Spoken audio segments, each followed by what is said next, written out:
Social media culture has shifted. It used to be about connection. Now it's distraction, division, emotion, and manipulation. Every day, millions fall for it without ever realizing it happened.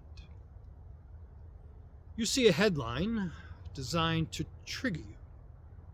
You see a post designed to divide you. You see a comment designed to make you angry.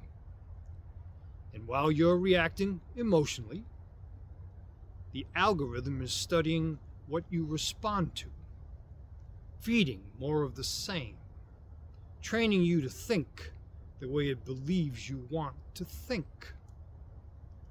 Politics, hate groups, content creators that stir trouble, they all understand one thing. If they can control your emotions, they can control your worldview. If they can control your worldview, they can control you. This is how demonization works.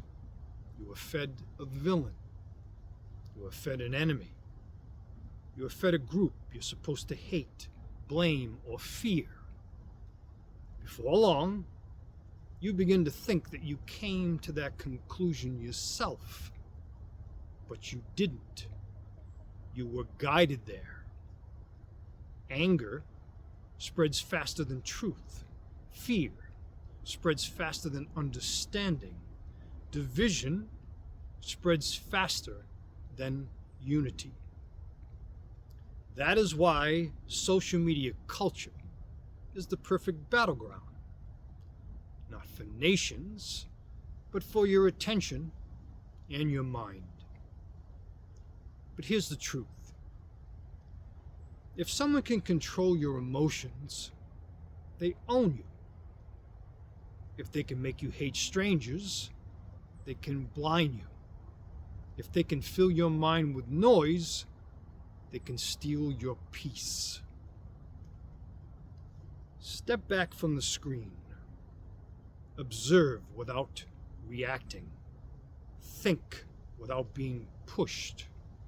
Feel without being manipulated.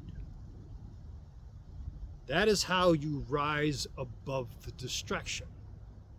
That is how you reclaim your mind.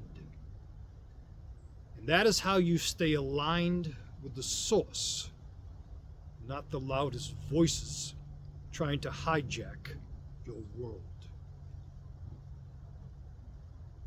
Follow my other channel, Full Circle Path, for more lessons like this.